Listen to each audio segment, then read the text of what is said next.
We are joined now by Dr. Anthony Fauci. Dr. Fauci, thank you for joining us again this morning.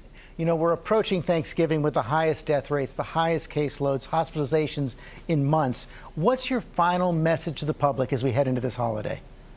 Well, the final message is to do what really we've been saying now for some time, is to the extent possible, keep the gatherings, the indoor gatherings, as small as you possibly can.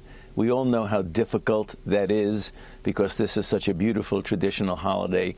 But by making that sacrifice, you're going to prevent people from getting infected, because we know for sure that people who are without symptoms, innocently, with no malintention at all, goes to a party or goes to a gathering, gets together indoor, you let your guard down, you obviously have to take a mask off if you're eating or drinking. Try to avoid that as much as possible. A sacrifice now could save lives and illness and make the future much brighter as we get through this. Because, George, we're going to get through this. Vaccines are right on the horizon.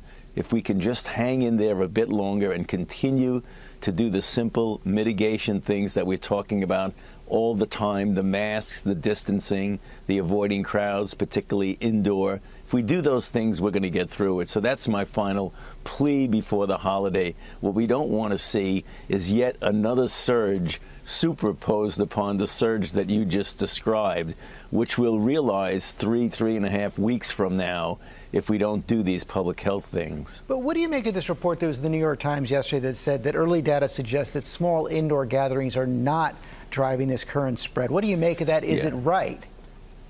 Yeah, I think what the confusion is, George, is that when you look at the surges, it is still dominated by larger gatherings, by people who are in indoor places, by bars where people congregate.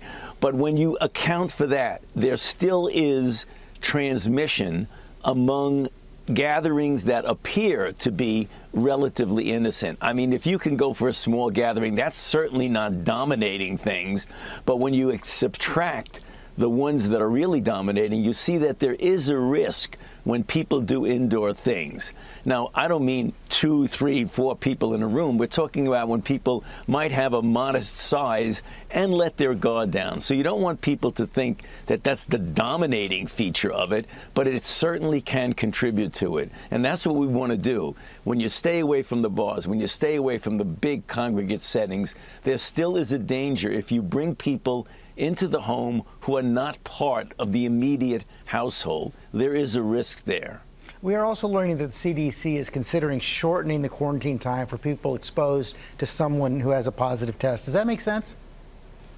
Well, you know why it makes sense, George? Because when you have the full extent of the quarantine time, it makes people reluctant to get tested because they don't want to say, well, I'm tested and now I have to stay out of work. I may lose money. I'm not getting subsidized, and I might even lose my job. So if you balance the two, shortening a bit to make it more reasonable for people to say, if I get tested and I'm positive, I'm not going to be out for a full 2 weeks. So it might be that the balance, the better part of this equation would be to encourage people more to get tested so that they're not out of whatever it is that they need to be, their job, their employment, their source of income. That's the real reason for it. One encouraging sign we're seeing now is the easing of lockdowns in Europe. What does that tell you about our future? Well, you know, what the Europeans, they're usually a couple of weeks ahead of us, you know, at every phase of this. So what happens now that they start to plateau, so they're pulling back down on their lockdowns. We will almost certainly, and may already start seeing it, for those areas, those states, those cities that are fully mitigating with the things that I just mentioned, you'll start to see a plateauing, hopefully to come down. The one thing we do not want is if we get a surge now, George, over Thanksgiving, we'll have that slope up, plateau, and then slope up again that we'll see in 3 weeks, which is the reason why we're trying so hard to get the message for people to be careful over this Thanksgiving holiday. And of course, we're likely to see the vaccine start to be distributed in December, sometime in December, but we're still seeing some hesitancy about the vaccines, taking the vaccine, even from healthcare workers. Does that concern you? Well, it concerns me greatly, George, and that's the reason why we've got to continue to get that message out, that the process by which the vaccines were made were a standard process that was rapid because of exquisite scientific advances and the investment of an extraordinary amount of money.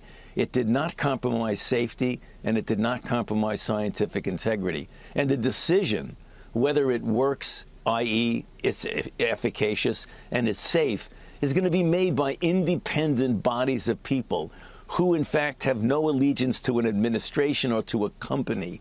That's what the public needs to understand, that the process is transparent and it's independent. And we just got to keep getting that message out, because it would really be terrible if we have, which we do, 3 now and maybe more highly efficacious vaccines, and people don't take it, because that will be the solution, George, a combination of public health measures and a safe and effective vaccine. We could crush this outbreak exactly the way we did years ago with smallpox, with polio, and with measles. It is doable. The presidential transition is formally underway now. Have you had any contact with the president-elect?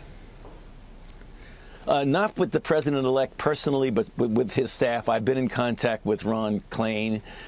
Nothing substantive in the sense of plans, but just touching base with me, telling me that we're going to be talking about this very soon now that the transition is in process. Dr. Fauci, thank you for your time this morning. Hope you have a great Thanksgiving. And I know this has been a challenging year for you. I just want to thank you on behalf of everybody here at GMA for always being so accessible and for giving your best guidance to the public.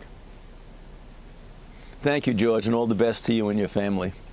You know, Dr. Fauci has served every president since Ronald Reagan. I think we can expect that will continue under President-elect Biden. Well, hey there, GMA fans. Robin Roberts here. Thanks for checking out our YouTube channel. Lots of great stuff here. So go on, click the subscribe button right over here to get more of awesome videos and content from GMA every day, anytime. We thank you for watching, and we'll see you in the morning on GMA.